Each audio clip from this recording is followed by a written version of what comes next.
कभी सोचा है कि कुछ लोग ऐसे होते हैं जो बिना आवाज उठाए, बिना कोई सीधा वार किए तुम्हारे भीतर का सारा सुकून चुपचाप खींच लेते हैं। वो कुछ ऐसा नहीं कहते जो तुम पकड़ सको, कोई गाली नहीं देते, कोई धमकी नहीं देते, मगर जब उनसे बात करके उठते हो तो ऐसा लगता है जैसे किसी ने तुम्हारे अंदर से कोई बत्ती बुझा दी। एक अजीब सी थकान, एक अनजानी सी भारीपन, जैसे तुम्हारी ऊर्जा किसी ने धीरे धीरे चुरा ली हो। और तुम खुद से पूछते हो कि ऐसा क्यों हुआ, मैंने तो कुछ गलत नहीं किया, मैंने तो बस बात की। लेकिन असल में बात करना ही काफी था, क्योंकि कुछ लोग अपने साथ एक ऐसी ऊर्जा लेकर चलते हैं जो बिना छुए भी तुम्हें प्रभावित कर देती है। ये कोई कल्पना नहीं है, ये विज्ञान भी कहता है। मनोविज्ञान में इसे इमोशनल कंटेजन कहते हैं, यानी भावनाओं का संक्रमण, जहां एक इंसान अनजाने में दूसरे की भावनाओं को अपने अंदर सोख लेता है। चेहरे के हाव भाव से, शरीर की भाषा से, बातचीत के लहजे से। सदियों से शोधकर्ता इस बात का अध्ययन करते आए हैं कि इंसान अनजाने में दूसरों के भावनात्मक भावों की नकल करता है, और कई बार सिर्फ सामाजिक संपर्क में आने भर से वो भावनाएं अपनी महसूस करने लगता है। तो जब तुम्हारे सामने कोई बैठा है जो भीतर से शिकायतों, कड़वाहट या नकारात्मकता से भरा है, तो तुम्हारा मन भी अनजाने में उसी रंग में रंगने लगता है। यही वजह है कि कुछ लोगों से मिलकर तुम हल्का महसूस करते हो, और कुछ लोगों से मिलकर ऐसा लगता है जैसे किसी ने तुम पर बोझ रख दिया। मैं कुणाल हूं, और द माइंड ऑफ बुद्धा इसलिए शुरू किया क्योंकि जिंदगी में एक वक्त आया जब मुझे खुद समझ नहीं आ रहा था कि मेरी शांति क्यों बार बार बिखर जाती है। बाहर से सब ठीक दिखता था, लेकिन भीतर एक उथल पुथल थी जो खत्म ही नहीं होती थी। और जब मैंने गहराई से देखा तो पाया कि ये उथल पुथल मेरी अपनी नहीं थी, ये उन लोगों की थी जिनकी ऊर्जा मैंने बिना सोचे समझे अपने अंदर आने दी थी। तब मैंने बुद्ध के दर्शन को, ज़ेन परंपरा को और भारतीय अध्यात्म की गहराइयों को समझना शुरू किया। और वहां मुझे जो मिला वो सिर्फ किताबी ज्ञान नहीं था, वो एक जीने का तरीका था। आज मैं तुमसे उसी समझ को बांटना चाहता हूं, वो भी बिल्कुल सीधे, सरल और अपनेपन वाले अंदाज में, क्योंकि ये बातें सिर्फ सुनने के लिए नहीं हैं, ये जीने के लिए हैं। तो चलो सबसे पहले एक बात समझ लेते हैं जो शायद सबसे जरूरी है। दूसरों का व्यवहार तुम्हारे बारे में नहीं बोलता, वो उनके अपने भीतर का शोर है। जरा सोचो, जब कोई तुम पर चिल्लाता है, तुम्हें ताना मारता है, तुम्हारी आलोचना करता है, तो तुम्हारा पहला सवाल क्या होता है? मैंने क्या गलत किया? इसे मुझसे क्या तकलीफ है? मैं इतना बुरा हूं क्या?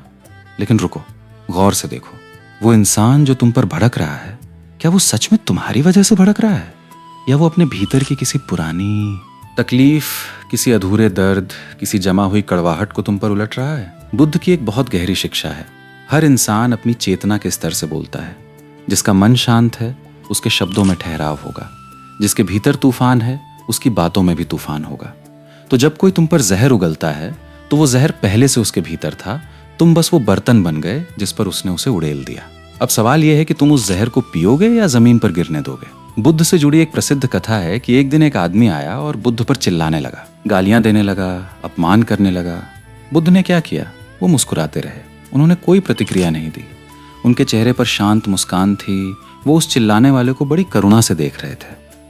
और जब वो आदमी थक गया तो बुद्ध ने उससे पूछा कि अगर कोई तुम्हें कोई तोहफा दे और तुम उसे लेने से मना कर दो, तो वो तोहफा किसका रहा? उस आदमी ने कहा, जिसने दिया उसका। बुद्ध ने कहा, ठीक इसी तरह ये गालियां, ये अपमान, ये क्रोध मैंने स्वीकार नहीं किया, तो ये अभी भी तुम्हारे पास है। ये कहानी सिर्फ एक कहानी नहीं है, ये एक जीवन सूत्र है। हम रोज कितनी चीजें स्वीकार कर लेते हैं जो हमारी हैं ही नहीं। किसी का ताना, किसी की जलन, किसी का गुस्सा, किसी की निराशा, और फिर उसे अपने सीने में रखकर घंटों, दिनों, कभी कभी सालों तक ढोते रहते हैं। मगर जरा सोचो, अगर तुम ये सीख लो कि हर चीज को स्वीकार करना जरूरी नहीं है, तो तुम्हारी जिंदगी कितनी हल्की हो जाएगी। ये कोई कमजोरी नहीं है, ये सबसे बड़ी ताकत है। ये चुनने की ताकत है कि तुम्हारे भीतर क्या आएगा और क्या नहीं। दूसरी बात जो मैं तुमसे कहना चाहता हूं वो है, अपनी ऊर्जा की रक्षा करो, अपने अहंकार की नहीं। ज्यादातर लोग जब किसी विषैले इंसान से मिलते हैं तो उनकी पहली प्रतिक्रिया होती है अपने अहंकार को बचाना। मैं उसे दिखा दूंगा, मैं चुप नहीं बैठूंगा, मुझे कोई कमजोर न समझे। लेकिन ये सब अहंकार की भाषा है। बुद्ध की शिक्षा कुछ और कहती है, तुम्हारी असली संपत्ति तुम्हारा अहंकार नहीं है, तुम्हारी असली संपत्ति तुम्हारी ऊर्जा है, तुम्हारी भीतरी शांति है। अब इसे ऐसे समझो, जब तुम किसी से बहस करते हो तो क्या होता है? तुम्हारा दिल तेज धड़कता है, सांसें उखड़ जाती हैं, दिमाग में विचारों का तूफान आ जाता है, और बहस खत्म होने के बाद भी घंटों तक मन में वो बातें घूमती रहती हैं। तुमने बहस जीत भी ली तो क्या मिला? अहंकार को थोड़ी तसल्ली, लेकिन ऊर्जा वो तो जा चुकी। इसलिए बौद्ध साधक एक बहुत सुंदर अभ्यास करते हैं। जब भी उन्हें किसी ऐसे माहौल में जाना होता है जहां नकारात्मकता हो सकती है, तो वो पहले एक पल रुकते हैं, आंखें बंद करते हैं, गहरी सांस लेते हैं और अपने चारों तरफ एक शांत ऊर्जा का घेरा बनाते हैं। ये कोई जादू नहीं है, ये सचेतन इरादा है। ये अपने मन को ये संदेश देना है कि मैं यहां हूं, मैं जागरूक हूं और जो मेरा नहीं है उसे मैं अपने अंदर नहीं आने दूंगा। और जब तुम ये करते हो तो एक अद्भुत बात होती है, दूसरे की नकारात्मकता तुम तक पहुंचती तो है, लेकिन तुम्हारे भीतर टिक नहीं पाती, क्योंकि विषैली ऊर्जा को टिकने के लिए तुम्हारी प्रतिक्रिया चाहिए। अगर तुम शांत हो तो वो ऊर्जा तुमसे टकराकर वापस लौट जाती है। ये ऐसे है जैसे कोई तुम्हारे घर का दरवाजा खटखटाए और तुम जानते हो कि बाहर तूफान है, तो तुम दरवाजा नहीं खोलते। बस इतनी सी बात है। अपनी ऊर्जा की रक्षा करना सीखो, और ये अध्यात्म का सबसे व्यवहारिक पाठ है। तीसरी बात, तुरंत प्रतिक्रिया मत दो, पहले सांस लो। ये शायद सबसे कठिन बात है, लेकिन सबसे शक्तिशाली भी। जब कोई तुम्हें भड़काता है तो तुम्हारा शरीर मन से पहले प्रतिक्रिया देता है। दिल की धड़कन बढ़ जाती है, हाथ पैर तनाव में आ जाते हैं और दिमाग तुरंत जवाब ढूंढने लगता है। ये फाइट और फ्लाइट रिस्पॉन्स है जो लाखों सालों के विकास क्रम में हमारे शरीर में बसा है। लेकिन बुद्ध की शिक्षा कहती है कि जो हुआ और तुम्हारी प्रतिक्रिया के बीच एक जगह है, और वो जगह है सांस। सिर्फ एक गहरी सांस, बस इतना काफी है। वो एक सांस तुम्हारे तंत्रिका तंत्र को शांत करती है, तुम्हारे दिमाग के उस हिस्से को सक्रिय करती है जो तर्क संगत सोच से जुड़ा है, और तुम्हें वो पल देती है जहां तुम चुन सकते हो, मुझे अभी बोलना जरूरी है या मेरी चुप्पी ज्यादा ताकतवर होगी। यूनिवर्सिटी ऑफ कैलिफोर्निया डेविस के क्षमता प्रोजेक्ट की रिसर्च बताती है कि वर्तमान पल पर ध्यान केंद्रित करने से, जो कि माइंडफुलनेस मेडिटेशन का मूल है, कॉर्टिसोल यानी तनाव हार्मोन का स्तर कम होता है। ये पहला अध्ययन था जिसने माइंडफुलनेस स्कोर और रेस्टिंग कॉर्टिसोल के बीच सीधा संबंध दिखाया। इसका मतलब यह है कि जब तुम सांस लेकर, रुककर, सचेत होकर प्रतिक्रिया देते हो, तो तुम सिर्फ भावनात्मक रूप से नहीं बल्कि जैविक रूप से भी अपने शरीर को बचा रहे हो। एक और व्यवस्थित समीक्षा जिसमें 45 रैंडमाइज्ड कंट्रोल्ड ट्रायल्स शामिल थे, उसमें पाया गया कि माइंडफुलनेस मेडिटेशन से सीरम कॉर्टिसोल और सी रिएक्टिव प्रोटीन दोनों में उल्लेखनीय कमी आती है। तो ये सिर्फ दार्शनिक बात नहीं है, ये विज्ञान द्वारा प्रमाणित सत्य है। जब कोई तुम्हें उकसाए तो एक पल रुको, सांस लो और फिर खुद से पूछो, क्या ये जवाब देने लायक है या मेरी शांति इससे ज्यादा कीमती है? ज्यादातर बार तुम पाओगे कि चुप रहना सबसे ताकतवर जवाब है, क्योंकि जब तुम उकसावे को भोजन नहीं देते तो संघर्ष की आग बुझ जाती है। तुम्हें लड़ाई जीतने की जरूरत नहीं है, तुम्हें बस अपनी शांति नहीं खोनी है। बहुत से लोग मुझसे पूछते हैं कि कुणाल, क्या ना कहना स्वार्थ नहीं है? क्या सीमाएं लगाना प्यार के खिलाफ नहीं है? और मैं हमेशा एक ही बात कहता हूं, ना कहना सीखो बिना अपराध बोध के। ये चौथी बात है जो बहुत गहरी है। बहुत से अच्छे लोग, सच्चे लोग, संवेदनशील लोग, वो इसलिए विषैले रिश्तों में फंसे रहते हैं क्योंकि वो ना नहीं कह पाते। उन्हें लगता है कि अगर मैंने ना कहा तो सामने वाला बुरा मान जाएगा, रिश्ता खराब हो जाएगा, लोग मुझे स्वार्थी समझेंगे। लेकिन जरा सोचो, जब तुम हाँ कहते हो जबकि तुम्हारा मन न चिल्ला रहा होता है, तो तुम किसके साथ धोखा कर रहे हो? खुद के साथ। बुद्ध की शिक्षा बहुत स्पष्ट है। सच्ची करुणा में आत्मसम्मान भी शामिल है। तुम दूसरों की सेवा तभी कर सकते हो जब तुम खुद टूटे हुए नहीं हो। हवाई जहाज में एक घोषणा होती है, पहले अपना ऑक्सीजन मास्क लगाओ, फिर दूसरों की मदद करो। यही बात जिंदगी पर भी लागू होती है। जब तुम ना कहते हो उस चीज को जो तुम्हारी ऊर्जा खींचती है, तो तुम हाँ कह रहे हो अपनी शांति को, अपने स्वास्थ्य को, अपनी जिंदगी को। सीमा बनाना कोई दीवार खड़ी करना नहीं है, ये एक दरवाजा लगाना है जिसकी चाबी तुम्हारे पास है। तुम तय करते हो कि कौन अंदर आएगा और कौन नहीं, और ये अधिकार तुम्हें किसी से मांगने की जरूरत नहीं है। ये तुम्हारा जन्मसिद्ध अधिकार है। अब मैं तुमसे पांचवी बात कहना चाहता हूं जो शायद सबसे गलत समझी जाने वाली बात है। करुणा रखो, लेकिन सब कुछ सहना करुणा नहीं है। ये बहुत जरूरी है समझना। बहुत से लोग मानते हैं कि आध्यात्मिक या करुणामय होने का मतलब है हमेशा नरम रहना। उन्हें लगता है कि उन्हें अपमान सहकर मुस्कुराना चाहिए, बार बार बुरे व्यवहार को माफ करना चाहिए और दूसरों की भावनात्मक गंदगी को बिना शिकायत के सोखते रहना चाहिए। वो खुद को एक पायदान बना लेते हैं और सोचते हैं कि बुद्ध इसे मंजूर करेंगे, लेकिन नहीं करेंगे। तिब्बती बौद्ध शिक्षक चोग्याम त्रुंगपा रिनपोचे ने इस गलतफहमी के लिए एक शानदार शब्द गढ़ा, इडियट कंपैशन, यानी मूर्खतापूर्ण करुणा। ये ऐसी करुणा है जो अहंकार से प्रेरित होती है, दूसरे की स्वीकृति, सहमति और करीबी पाने की जरूरत से, अपनी और दूसरों की भलाई की कीमत पर। सीधे शब्दों में, ये ऐसी करुणा है जो किसी को दूसरों को नुकसान पहुंचाने देती है। पेमा चोड्रॉन इसे और सरल करती हैं। ये लोगों को वो देने की प्रवृत्ति है जो वो चाहते हैं, क्योंकि तुम उन्हें दुखी देख नहीं सकते। लेकिन असल में तुम उन्हें वो नहीं दे रहे जो उन्हें चाहिए। तुम अपनी उस भावना से बचने की कोशिश कर रहे हो कि मुझसे इनका दुख देखा नहीं जाता। यानी तुम ये अपने लिए कर रहे हो, उनके लिए नहीं। कितनी गहरी बात है ये। जरा अपनी जिंदगी में देखो, कितनी बार तुमने किसी की मदद इसलिए की क्योंकि तुम्हें ना कहने में तकलीफ होती थी। कितनी बार तुमने किसी का बुरा व्यवहार इसलिए सहा क्योंकि तुम खुद को अच्छा इंसान साबित करना चाहते थे। ये करुणा नहीं है, ये आत्मवंचना है। सच्ची करुणा में विवेक होता है। सच्ची करुणा में ये समझ होती है कि कब साथ देना है और कब एक कदम पीछे हटना है। कभी कभी सबसे करुणामय काम ये होता है कि तुम किसी को उसके अपने कर्मों का सामना करने दो, बजाय इसके कि तुम बार बार उसे बचाकर उसके सीखने का मौका छीन लो। मुझे बताओ, क्या तुम्हारी जिंदगी में कोई ऐसा रिश्ता है जहां तुम बार बार दे रहे हो लेकिन बदले में सिर्फ थकान मिल रही है? अगर हाँ, तो शायद ये वक्त है रुककर सोचने का। छठवीं बात, दूसरों को बदलने की कोशिश छोड़ दो। ये शायद जिंदगी का सबसे बड़ा भ्रम है कि हम किसी दूसरे इंसान को बदल सकते हैं। हम सोचते हैं कि अगर हम थोड़ा और समझाएं, थोड़ा और प्यार दें, थोड़ा और सब्र करें तो सामने वाला बदल जाएगा। लेकिन सच्चाई ये है कि कोई इंसान तब तक नहीं बदलता जब तक वो खुद बदलने के लिए तैयार ना हो। बुद्ध ने कहा था कि हर प्राणी का अपना मार्ग है। तुम किसी को रोशनी दिखा सकते हो, लेकिन उसकी आंखें खोलने का काम उसे खुद करना होगा। जब तुम इस सत्य को स्वीकार कर लेते हो तो एक बहुत बड़ा बोझ उतर जाता है। तुम्हें अब किसी को ठीक करने की जिम्मेदारी नहीं उठानी है। तुम्हारा काम सिर्फ अपनी शांति की रक्षा करना है और अपने जीवन को सचेतन तरीके से जीना है। और जब तुम खुद शांत होते हो, खुद संतुलित होते हो, तो तुम्हारी वो शांति खुद ब खुद दूसरों को प्रभावित करती है, बिना किसी उपदेश के, बिना किसी जोर जबरदस्ती के। एक दीपक को किसी से कहना नहीं पड़ता कि मेरे पास आओ। उसकी रोशनी खुद लोगों को खींचती है। तुम वो दीपक बनो। ये कहीं ज्यादा ताकतवर है किसी को बदलने की कोशिश से। सातवीं बात, देखो लेकिन उलझो मत। बौद्ध ध्यान परंपरा में एक अद्भुत अवधारणा है साक्षी भाव या ऑब्जर्वर्स माइंड। ये वो क्षमता है जहां तुम किसी चीज को देखते हो बिना उसमें डूबे, बिना उसमें खोए। जब कोई विषैला इंसान तुम्हें भड़काता है तो तुम्हारे भीतर बहुत कुछ होता है। गुस्सा उठता है, आत्मसम्मान आहत होता है, मन बदला लेना चाहता है।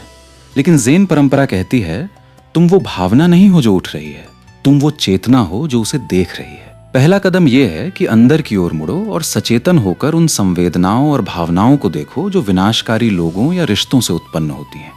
इस तीक्ष्ण ध्यान से तुम देख सकते हो कि तुम अपनी भावनाएं नहीं हो और तुम्हें उन्हें अपने ऊपर हावी नहीं होने देना है। इसे ऐसे समझो, तुम आकाश हो और तुम्हारे चारों तरफ जो हो रहा है वो बादल हैं। कुछ बादल सुंदर हैं, कुछ काले हैं, कुछ में बिजली कड़कती है। लेकिन कोई भी बादल आकाश को बदल नहीं सकता। आकाश वैसा ही रहता है, विशाल, खुला, स्थिर। जब तुम ये साक्षी भाव विकसित करते हो तो कुछ जादुई होता है। उकसावे अपनी ताकत खो देते हैं, क्योंकि संघर्ष की ऊर्जा को जिंदा रहने के लिए तुम्हारी भागीदारी चाहिए। लेकिन जब तुम सिर्फ देखते हो तो संघर्ष को टिकने की जगह नहीं मिलती। ठीक वैसे जैसे आग को जलने के लिए ईंधन चाहिए। अगर तुम ईंधन नहीं दोगे तो आग खुद बुझ जाएगी। और धीरे धीरे तुम एक अद्भुत सच खोजते हो। हर चीज तुम्हारी प्रतिक्रिया की हकदार नहीं है। बहुत सी चीजें तो बस आती हैं और चली जाती हैं, अगर तुम उन्हें जाने दो। अब आठवीं बात, तुम्हें अपनी शांति का हिसाब किसी को देने की जरूरत नहीं है। जब तुम अपनी ऊर्जा की रक्षा करना शुरू करते हो तो कुछ लोगों को यह अजीब लगता है। पहले तो तुम इतना बोलते थे, अब चुप क्यों रहने लगे?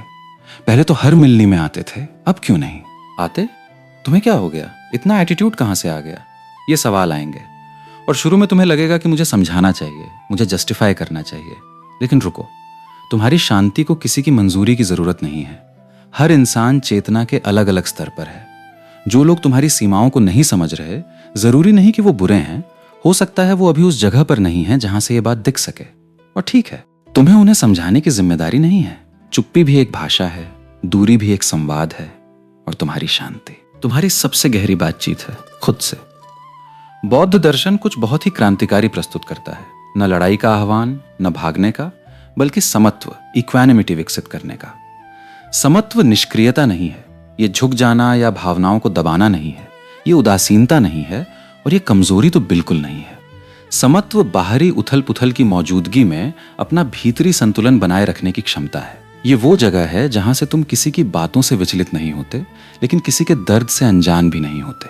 ये संतुलन है, और ये सबसे कठिन लेकिन सबसे मूल्यवान कौशल है जो कोई इंसान सीख सकता है। नौवीं बात, अपनी भीतरी लड़ाइयाँ चुनो। जिंदगी में बहुत सी बहसें ऐसी होती हैं जो जीती नहीं जाती, बस उनमें ऊर्जा खर्च होती है। कोई कुछ गलत बोल देता है, कोई अनुचित टिप्पणी कर देता है, कोई तुम्हें बहस में घसीटने की कोशिश करता है, और उस पल तुम्हारा मन कहता है जवाब दो, अपनी बात रखो, साबित करो कि तुम सही हो। लेकिन रुको और खुद से एक सवाल पूछो, मुझे सही साबित होना है या शांत रहना है? यह सवाल बुद्ध की शिक्षाओं का सार है, क्योंकि सही होना अहंकार का खेल है और शांत रहना आत्मा का। समुद्र की सतह पर रोज लहरें उठती हैं, कुछ छोटी, कुछ बड़ी, कुछ में तूफान का जोर होता है, लेकिन समुद्र की गहराई वो हमेशा शांत रहती है। तुम्हें वो गहराई बनना है। हर लहर पर उछलना नहीं है, हर टिप्पणी पर भड़कना नहीं है, हर चुनौती को स्वीकार करना जरूरी नहीं है। कभी कभी सबसे बड़ी जीत ये होती है कि तुमने लड़ाई में हिस्सा ही नहीं लिया, और ये तभी होता है जब तुम ये समझ लो कि कुछ बहसें सिर्फ इसलिए जिंदा हैं क्योंकि तुम उनमें शामिल हो। जिस दिन तुम शामिल होना बंद कर दोगे, उस दिन वो बहस खुद खत्म हो जाएगी। और 10वीं बात, तुम किसी को ठीक करने के लिए इस दुनिया में नहीं आए हो। ये शायद सबसे मुश्किल सच है जो बहुत से संवेदनशील लोगों को स्वीकार करना पड़ता है। बहुत से लोग एक अदृश्य बोझ उठाए घूमते हैं, ये भावना कि उन्हें अपने आसपास के लोगों को बचाना है, ठीक करना है, उनकी समस्याएं सुलझानी है। अगर कोई दुखी है तो उनकी जिम्मेदारी है उसे खुश करना। अगर कोई गलत रास्ते पर है तो उन्हें उसे सही रास्ते पर लाना है। लेकिन बुद्ध की शिक्षा बहुत स्पष्ट है। हर प्राणी का अपना जागरण है, अपना मार्ग है, अपनी यात्रा है। तुम किसी के साथ चल सकते हो, उसका हाथ पकड़ सकते हो, लेकिन उसकी यात्रा तुम उसकी जगह नहीं कर सकते। और जब तुम ये करने की कोशिश करते हो तो 2 चीजें होती हैं। 1, तुम खुद थक जाते हो, और 2, तुम सामने वाले से उसका सीखने का अवसर छीन लेते हो।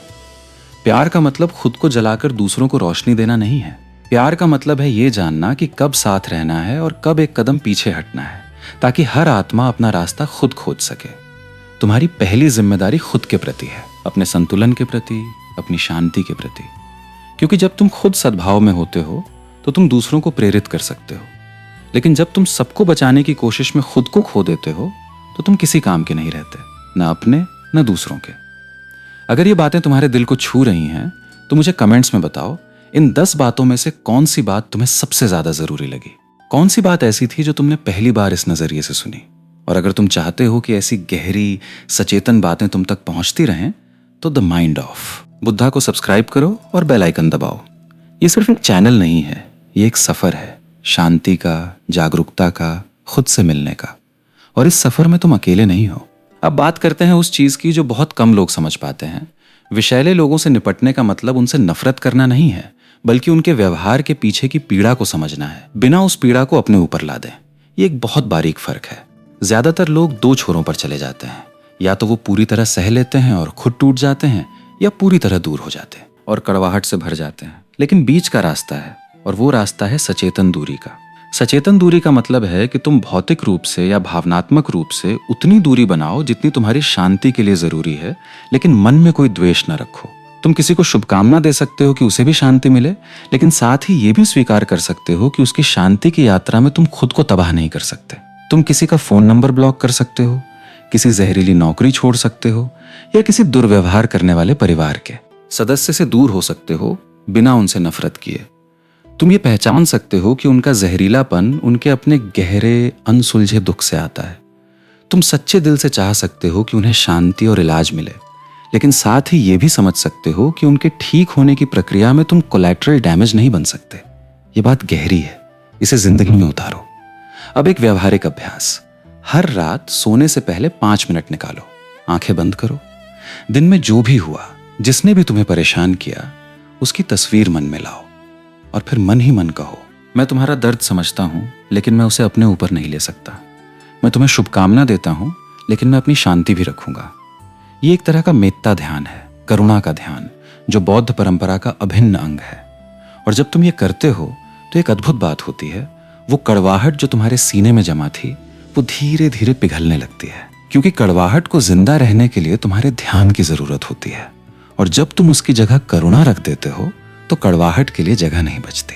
एक रैंडमाइज्ड क्लिनिकल ट्रायल में पाया गया कि 8 हफ्ते का माइंडफुलनेस कार्यक्रम मानसिक स्वास्थ्य के पैमानों जैसे तनाव और चिंता को कम करने में कारगर है। साथ ही दीर्घकालिक तनाव बायोमार्कर यानी हेयर कॉर्टिसोल में भी उल्लेखनीय कमी लाता है। ये विज्ञान इस बात की पुष्टि करता है कि ध्यान और सचेतनता सिर्फ मानसिक शांति नहीं देते, वो तुम्हारे शरीर की रसायन विज्ञान को भी बदल देते हैं। दूसरा व्यवहारिक कदम, एक ऊर्जा डायरी रखो। हर दिन के अंत में लिखो कि आज किन लोगों से मिलकर तुम हल्का महसूस किया और किन लोगों से मिलकर भारी।